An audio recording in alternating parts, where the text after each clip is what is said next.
Shalom. Desejo Erev Tov, né, nesse 30º dia, último dia do mês, né, 8, lune solar, dia 18 do 11 gregoriano, 14 horas e 16 minutos. Bom, eu prometi, né, e eu cumpro, né, com aquilo que eu digo, porque eu sei que isso vem do Pai.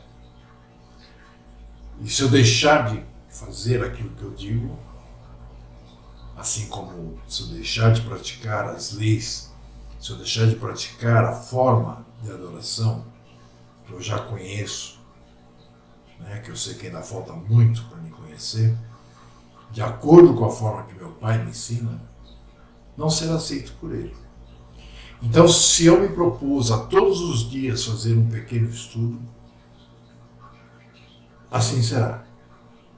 Porque aí já é um voto. É o que as pessoas não percebem. Que quando elas prometem algo, é um voto. Esse estudo de hoje ele vai ser bastante polêmico. Eu imaginava fazê-lo curtinho, né? Mas o Espírito do Pai trabalha em nossa cabeça, e um texto puxa outro, e aí esse texto demonstra outra coisa, e no final, aquilo que eu achava que eu ia utilizar, né, que eram dois textos,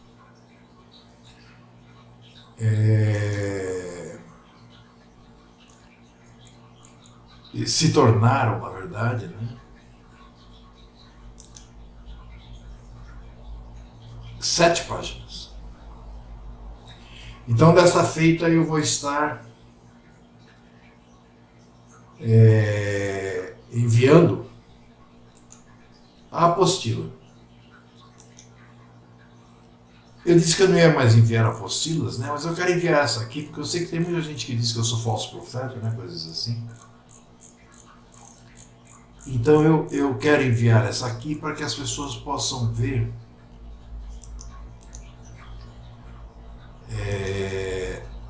que realmente, né, tudo aquilo que é dito, desculpa que eu estou demorando, é que eu estou acertando aqui o som, tudo que é dito, né, tá perfeito, vamos lá. Bom, então tudo que é dito, né, nesse estudo, ou nos demais, não são coisas da minha cabeça. É que infelizmente a grande maioria não foi dado ver. Mesmo que eles peguem a apostila, mesmo que eles escutem e assistam aos vídeos, eles não conseguem compreender. Porque não lhes foi dado ainda, ou não será nunca, dado ver. Então, para que não fiquem dizendo, o Sérgio é falso profeta, como eu sei que eu conheço, sabe, as pessoas pensam que porque eu bloqueei alguém, eu não sei o que ele está dizendo. Eu mexo com a internet desde que ela surgiu no Brasil. E sempre fazendo um trabalho, mesmo que paralelo, né, na época, que eu ainda frequentava igreja, né, tinha meus cargos nas igrejas. Mas eu sei muito bem mexer nisso aqui, eu sei, né, ninguém pode esquecer que eu posso ter, né, ter deletado alguém, bloqueado, ou alguém pode ter bloqueado, mas todos nós temos amigos em comum. E vocês sabem, né, que principalmente aqueles que são contrários à minha pessoa gostam de fofocar, né? Porque os que são a favor, os que estão estudando com a gente, os que estão caminhando junto com a gente, esses sabem que isso não me afeta, eu não estou nem aí. Né? Como disse lá em Atos, né, Pedro, o quê? Nós devemos explicações agora primeiro aos homens e depois à rua? Mas vamos lá. O nosso estudo de hoje chama-se Quem é o teu próximo. Ok? Observe, meus irmãos, isso é um assunto bastante polêmico, mas contra a palavra, só mesmo quem não enxerga. Então eu peço ao meu Pai, Yahu, que por intermédio do seu Santo Espírito, seu Ruach HaKodesh, me ajude, porque eu não escrevi o estudo todo. Vocês vão receber a apostila ou vocês vão ver que tem algumas anotações e textos. Me ajude a expressar o que eu quero expressar, o que ele me mostrou, da forma mais clara possível para que o maior número possível de pessoas possam entender. Eu peço a Ti, Pai, em nome do Teu Mashiach, Yahushua, que assim seja. Então vamos lá. Vamos começar já lendo um texto do Taná, na verdade da Torá, contido em Levítico, no capítulo 20, versículo 23 e 24, em Oerikra. Então observe o que o nosso Ru diz ao povo. E não andeis os costumes das nações, que eu expulso de diante de vós, porque fizeram todas essas coisas. Portanto fui enfadado deles, e a vos tenho dito: em herança possuireis a sua terra, e eu a darei a vós, para possuirdes, terra que mana leite e mel. Eu sou Yahu, vosso Ru, que vos separei dos povos.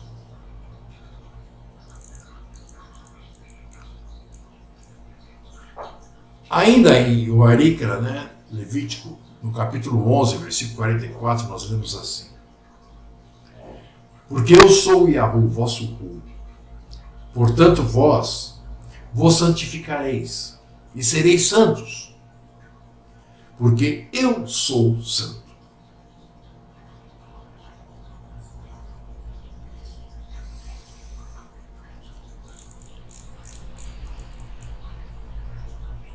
Kefa, na sua primeira carta, 1 de Pedro, 1,16, ele também nos lembra disso. Ele diz: porquanto está escrito, sede santos, porque eu sou santo.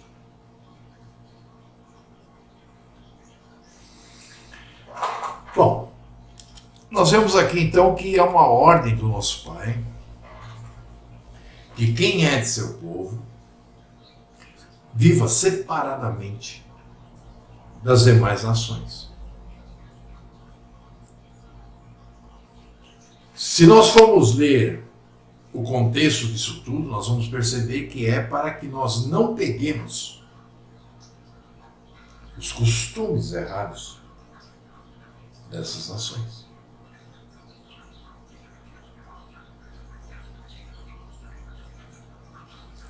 Observe, Shaul, Paulo, o rabino, ele diz o seguinte, em 1 Coríntios 15, 33. Não vos enganeis, as más conversações corrompem os bons costumes. Então, como eu disse, o nosso povo foi um povo criado a partir de Abraão para ser Kadosh. O que é Kadosh? Um povo santo, como nosso Pai é, e separado das nações gentílicas. Na verdade, fica até feio falar nações gentílicas, porque gentílicas significa nações. Gentil significa nação. Portanto, vem a pergunta: quem é o próximo de um Yashurum. Para quem não sabe o que é Yashurum, seria o que eles chamam de israelita, de hebreu.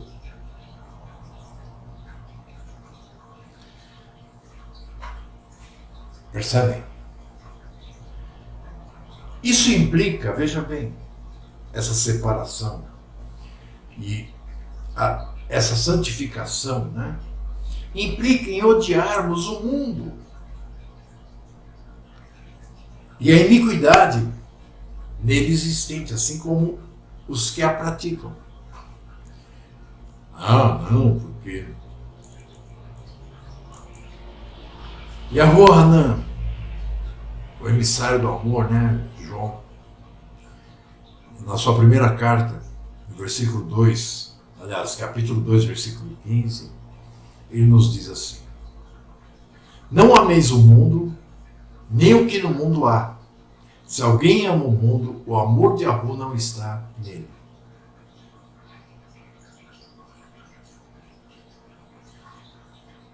Será que estou conseguindo me fazer entender nessa abertura? Porque nós vamos além.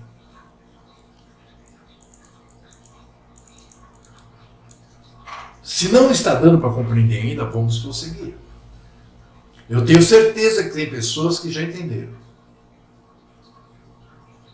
Mas vamos prosseguir.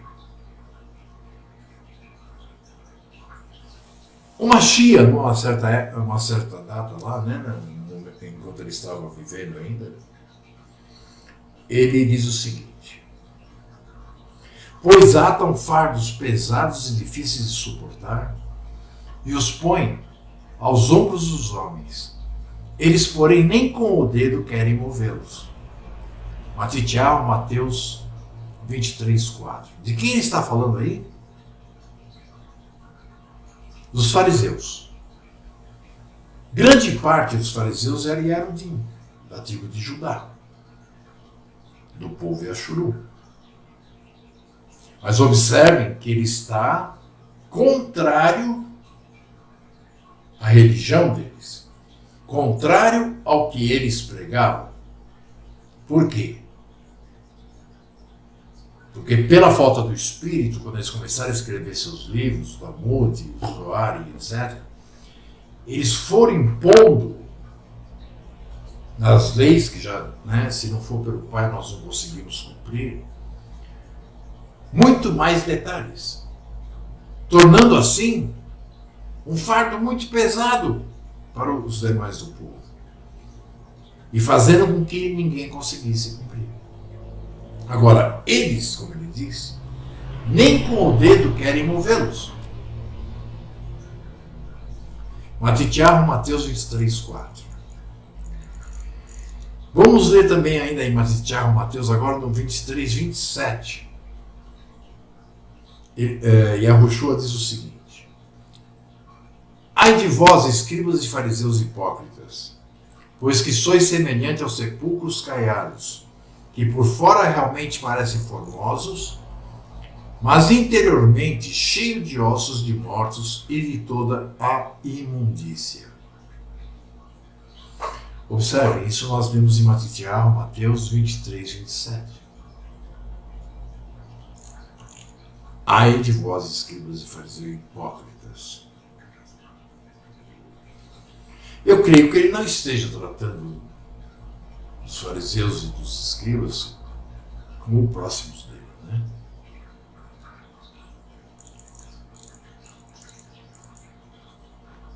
No livro de Yahuwah Hanan, João, capítulo 8, 44, diz assim: vós tendes por pai ao diabo. Nós sabemos que o diabo não existe, é misticismo, mas que significa assim a própria maldade do ser humano, né? Então ele está dizendo que eles têm por pai a sua própria maldade.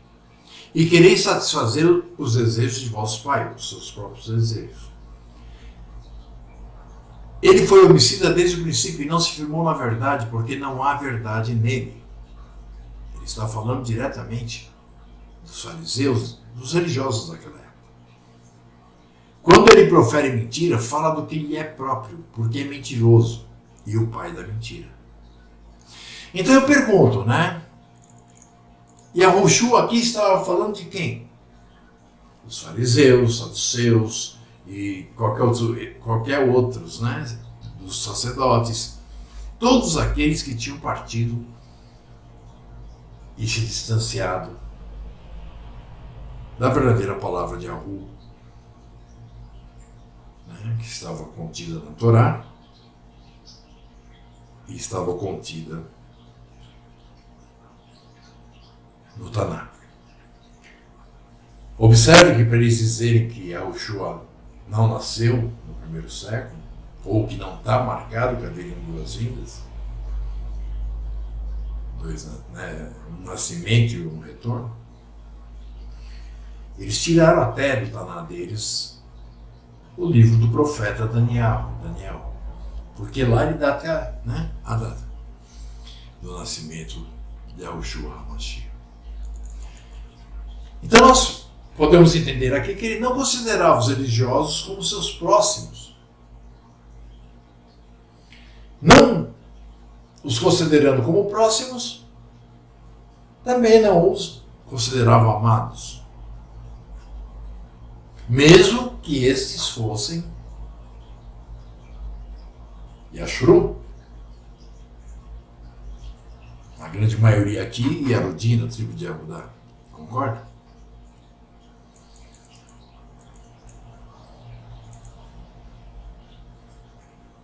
Vamos ler mais algumas coisinhas aqui.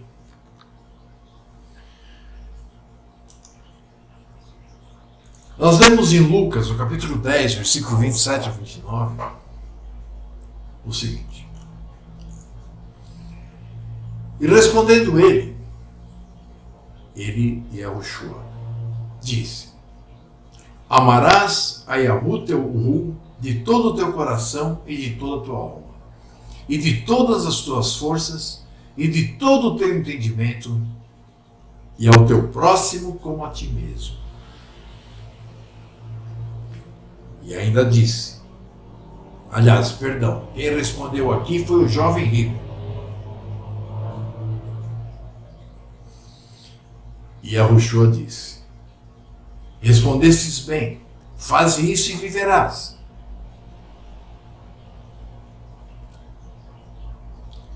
Mas ele, porém, querendo justificar-se perante Yahushua, ele pergunta, e quem é o meu próximo? Ele deveria amar, como a ele mesmo.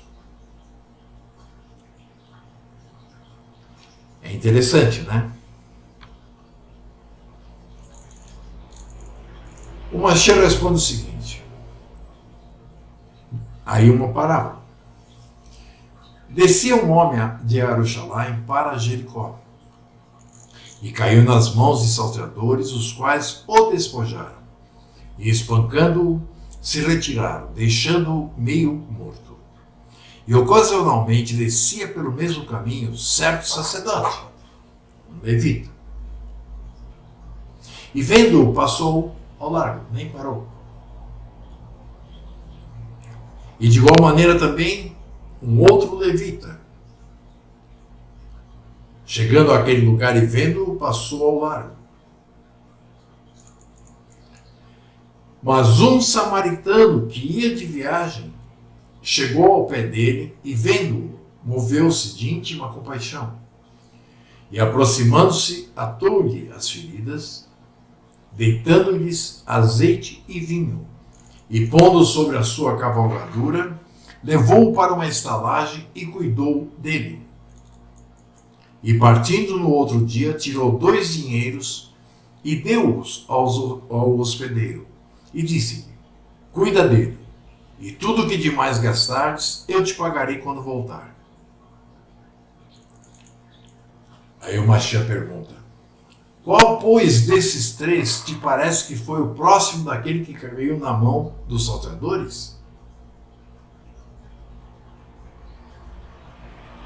E ele disse, o que usou de misericórdia para com ele. Disse, pois, Yahushua, vai e faz da mesma maneira. O que esse homem que estava conversando com Yoshua não tinha conhecimento, porque ele estava endurecido, né? É de que esse samaritano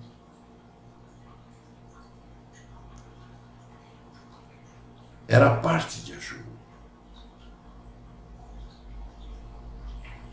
né? Ele cita um samaritano porque ele sabia que os judeus não, os Zerodim, Levita e alguns beamitas que viviam na Judéia, não aceitavam nem conversavam com os samaritanos. Rixa velha que vinha desde o momento em que se separou as tribos. Então ele quis mostrar que o verdadeiro ali, né? Porque você concorda comigo? Para que você possa amar ao próximo como a ti mesmo, você tem que amar a Yahu,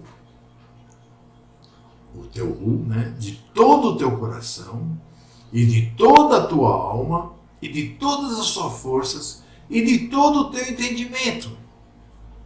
Ou seja, você tem que ser totalmente submisso a Yahu. Viver o que ele manda. Alguém que não ama Yahu, porque não vive como ele manda, não o tem. Então ele não pode nem se amar a si próprio, porque será apenas egoísmo. Será o Rassatã que está na mente dele, ordenando ele se amar. E aí ele diz, e é o teu próximo como a ti mesmo. Então quem é o próximo? Qualquer um? Esse samaritano que ajudou o Yarudim,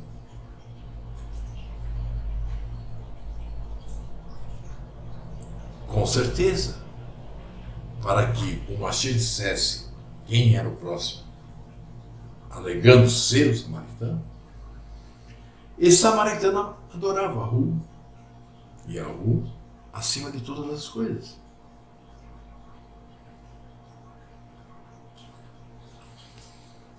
Vamos continuar.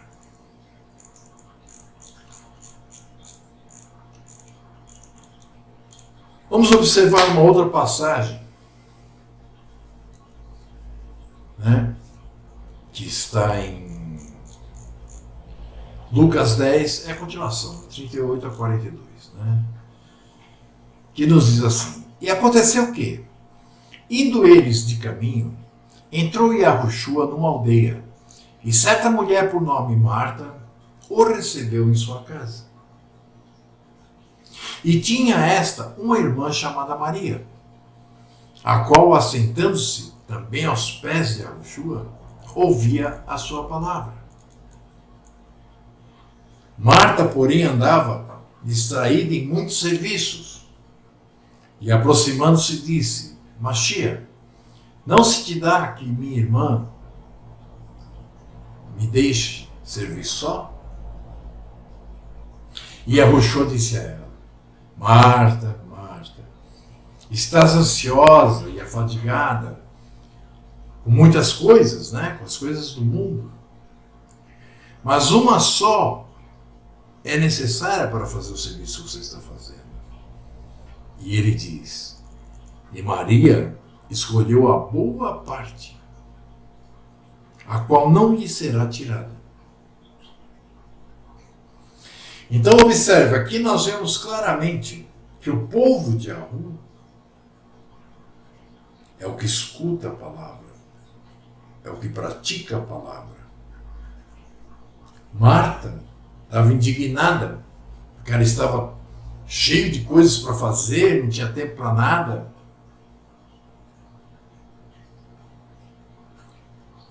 E ali na casa dela estava o profeta Machia, Yahushua. Ela devia ter largado tudo que ela estava fazendo para escutá-lo. Então, quem era a próxima ali do Mashiach? Marta ou Maria?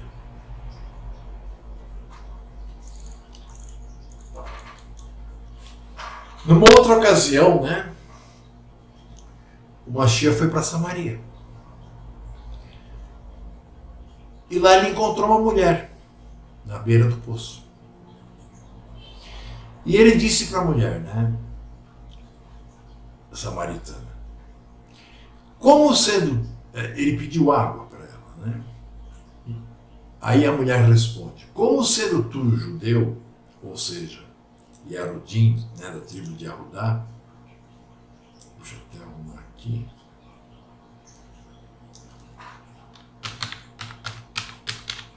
Né? Me pedes a beber a mim, que sou mulher samaritana? Isso por quê? Porque os Yarudim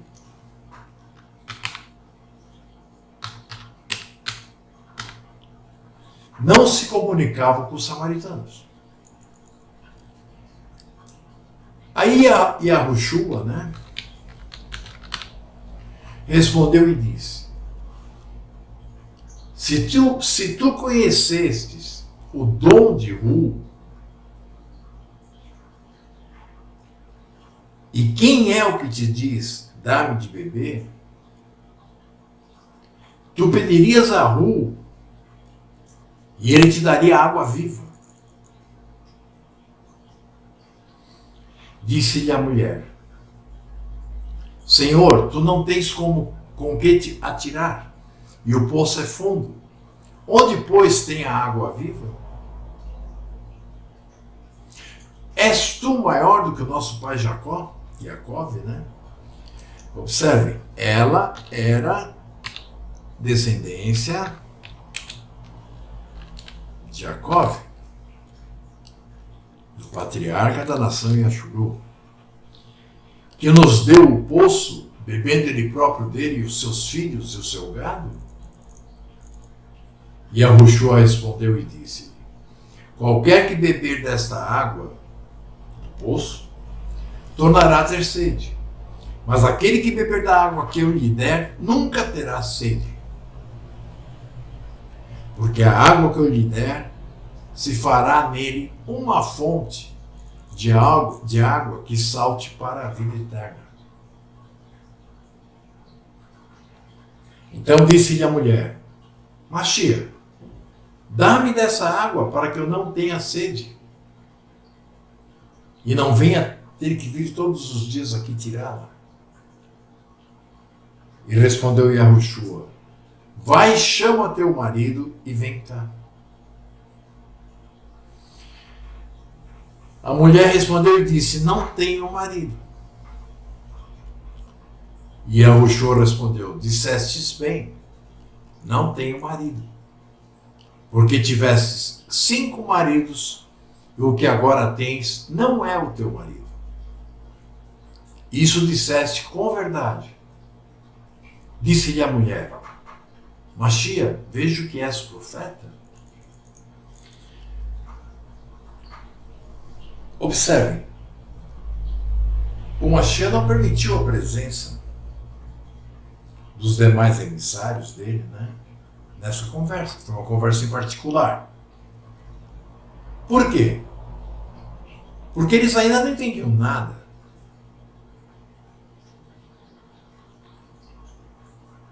Percebem? E eles iriam achar muito estranho ver o mestre deles, o profeta Yahushua, conversando sobre vida eterna e conversando sobre dar-lhe, né, como é que fala? A água da vida, sendo ela samaritana. Eles não tinham a compreensão de que ela, sendo samaritana, era do povo Yashuru.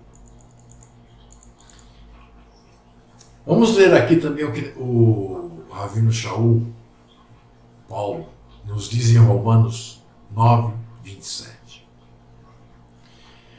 Também Yeshayahu, que é Isaías, clama acerca de Ashuru. Ainda que o número dos filhos de Ashuru seja como a areia do mar, o remanescente é que receberá a herança e as promessas. E no mesmo livro de Romanos, capítulo 11, versículo 5, ele diz: assim, pois, também agora nesse tempo ficou um remanescente, segundo a eleição, pela misericórdia de Yahweh. Então aqui, Shaul está demonstrando claramente que não basta ser um Yashurum, um israelita, um hebreu. Porque o próximo, aquele que nós amamos, aquele que faz parte do povo, é um remanescente pequeno.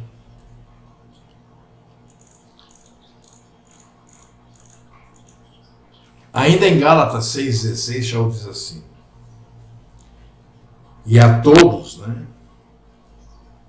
esse remanescente constaria de pessoas que estariam andando conforme esta regra, ou seja, conforme a lei. Aí ele diz: paz e misericórdia sobre eles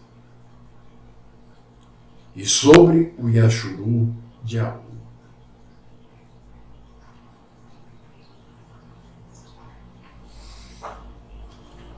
Percebem? Eu acho que isso dá para entender bem quem é o próximo. Agora, como eu disse, escrevendo, pesquisando, estudando, lendo, agora pela manhã, a gente acaba vendo coisas que a gente não tinha ainda. É interessante, porque quando Yahushua diz, aquela passagem da mulher samaritana, que ela tinha tido 5 maridos e que aquele que agora tinha não era o seu marido, ele está dizendo que ela traiu o verdadeiro marido com 5 ídolos. Não se trata de um homem ou de 5 homens. Observe o que Roché nos diz, em Roché 2, versículo 16. Roché 2,16. E naquele dia, diz Yahweh, ele está falando com Yashuru, com o povo dele, com o remanescente. E naquele dia, diz Yahweh, tu me chamarás meu marido, e não mais me chamarás meu Ru.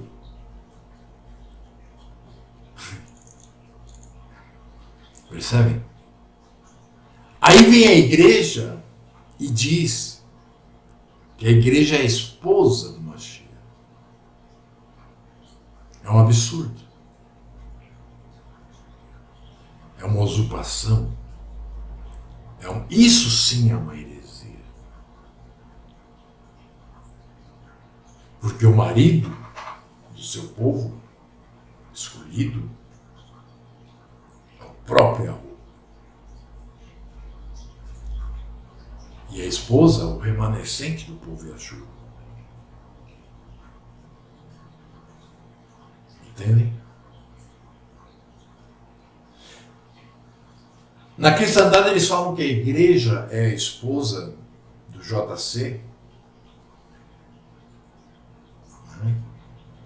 Porque diz que o povo é convidado para as bodas do Mashiach.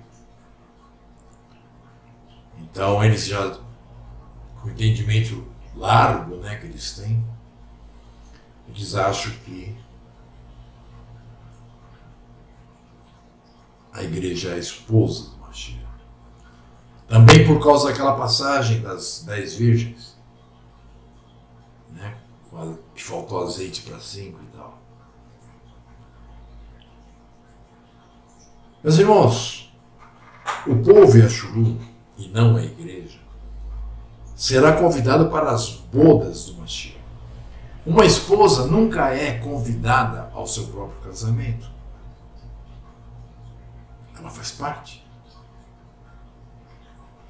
Os convidados são aqueles que vão participar da celebridade, dos alimentos. E essa boda do Mashiach que está escrito é quando ele recebe a coroa para reinar os 1000 anos do milênio aqui na Terra. No fim acabei, colocando mais uma polêmica, que comprova que a igreja não é nada. Bom, meus irmãos, é isso. Qualquer dúvida, eu estarei mandando o link para baixar a apostila. Qualquer dúvida é só me procurar e a gente se aprofunda mais nisso aqui. Tá bom? Shalom. Espero que tenha sido para a tua edificação.